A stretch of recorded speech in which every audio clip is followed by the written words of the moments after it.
नमस्कार मित्रों, MPPSC audio में आपका स्वागत है। आज हम महत्वपूर्ण 3 मार्कर प्रश्न जो पेपर फर्स्ट के पार्ट बी इकाई जो 3 है आपकी मध्य प्रदेश का भूगोल, इससे महत्वपूर्ण 3 मार्कर प्रश्नों को देखेंगे। पहला प्रश्न है डोलोमाइट क्या है? इसका उत्तर रहेगा ये मैग्नीशियम का अयस्क है। जब चूना पत्थर में 10% से अधिक मैग्नीशियम होता है तो वह डोलोमाइट कहलाता है। मध्य प्रदेश का भंडारण की दृष्टि से इसमें प्रथम स्थान है। डोलोमाइट के मध्य प्रदेश में उत्पादक जिले हैं झाबुआ, जबलपुर। डोलोमाइट का उपयोग इस्पात निर्माण व सीमेंट उद्योग में होता है। अगला है पीपर परकोटा खदान, इस पर टिप्पणी करना है। इसका उत्तर रहेगा ये कोरंडम यानी एल्यूमिनियम का ऑक्साइड है। कोरंडम खनिज की खदान है। पीपर परकोटा जो खदान है वो कोरंडम खनिज की खदान है। इसकी अवस्थिति सिंगरौली जिले में है। देश के कुल उत्पादन का मध्य प्रदेश में 24.64% उत्पादन होता है। अगला है जनजाति विकास प्राधिकरण के कार्य क्या है? इसका उत्तर है विशेष पिछड़ी जनजाति उत्थान के प्रयास करना, जनजाति संस्कृति का संरक्षण करना, शिल्पकला को बढ़ावा देना। अगला प्रश्न है मध्य प्रदेश के प्रमुख औद्योगिक कॉम्प्लेक्स बताइए। इसका उत्तर रहेगा इलेक्ट्रॉनिक कॉम्प्लेक्स इंदौर, एग्रो या कृषि कॉम्प्लेक्स छिंदवाड़ा, स्टील कॉम्प्लेक्स सागर, चमड़ा कॉम्प्लेक्स देवार, फार्मा कॉम्प्लेक्स धार।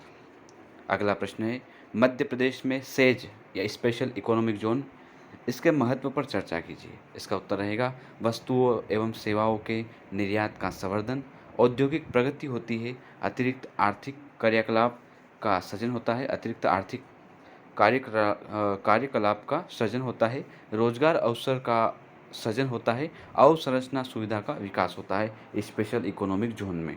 अगला है Rewa solar mega power plant पर टिप्पणी कीजिए। इसका उत्तर है विश्व की सबसे बड़ी सौर ऊर्जा परियोजना है। इसकी उत्पादन क्षमता 750 मेगावाट है। इसका शुभारंभ 10 जुलाई 2020 को हुआ है। वार्षिक तौर पर लगभग 15 लाख CO2 उत्सर्जन कम करने में यह सहायक रहेगी।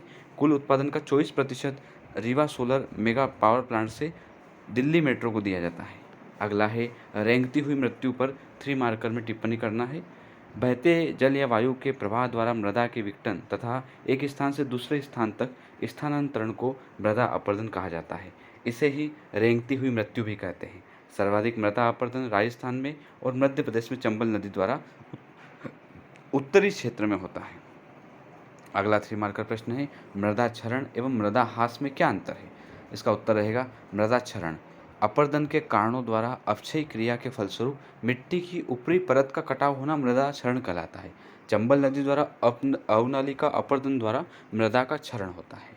एक और है मृदा ह्रास, मिट्टी में उपस्थित पोषक तत्वों की कमी से मिट्टी की गुणवत्ता में कमी आ जाना, ये मृदा ह्रास कहलाता है। जैविक खाद के स्थान पर कीटनाशक उर्वरकों का प्रयोग करने से मृदा का ह्रास हो रहा है।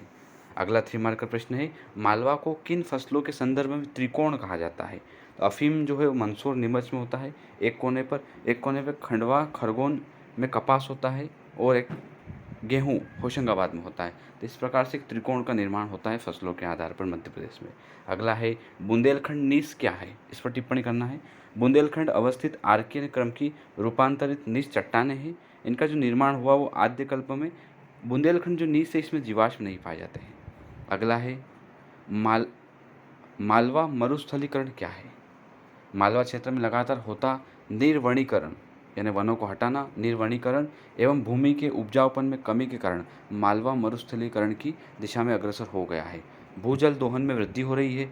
औद्योगिकरण कारण वृक्षारोपण के 5 से 10% ही पौधे बच जाते हैं प्रतिवर्ष। औद्योगिकरण के कारण वृक्षारोपण के 5-10% ही पौधे बच जाते हैं प्रतिवर्ष।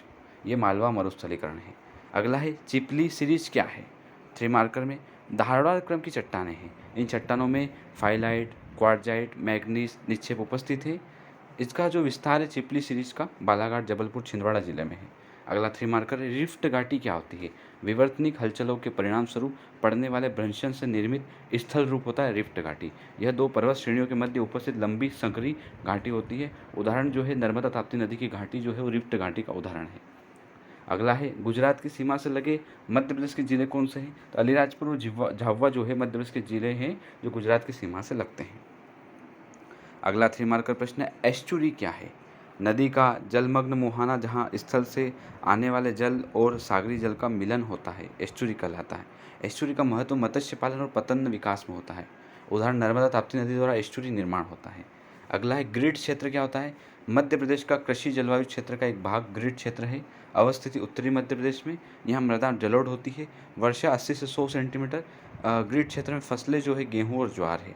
अगला 3 मार्कर, चंबल घाटी परियोजना क्या है? चंबल नदी पर बनी बहुउद्देशीय नदी घाटी परियोजना चंबल घाटी परियोजना है। मध्य प्रदेश और राजस्थान की संयुक्त परियोजना है। प्रमुख बांध यहाँ पर गांधी सागर, जवाहर सागर, राणा प्रताप सागर बांध है चंबल घाटी परियोजना पर। अगला है मध्य प्रदेश के हीरे उत्पादक क्षेत्र कौन से हैं? तो पन्ना में हिनोता रामखेरिया है।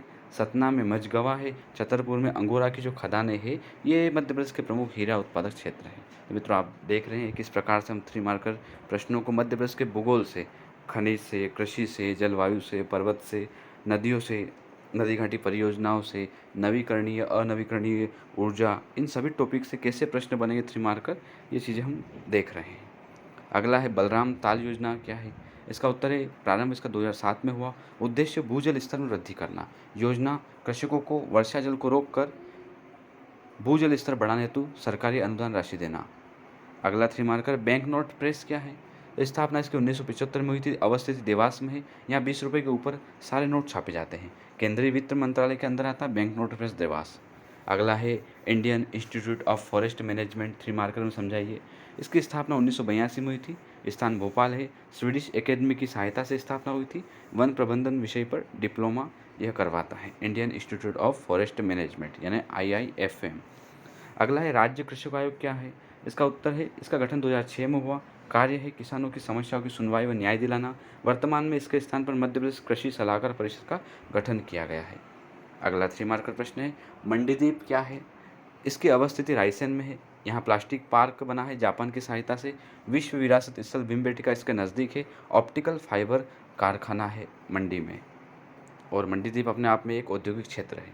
अगला है प्रमुख तिलहन फसलें कौन कौन सी मध्य प्रदेश की? तिल है, सरसों, मूंगफली, सोया व सूरजमुखी जो है मध्य प्रदेश की प्रमुख तिलहन फसलें हैं। सीमेंट उद्योग वाले जिले कौन से हैं मध्य प्रदेश में? कटनी, रीवा, सतना, मुरैना जो है सीमेंट उद्योग वाले जिले हैं।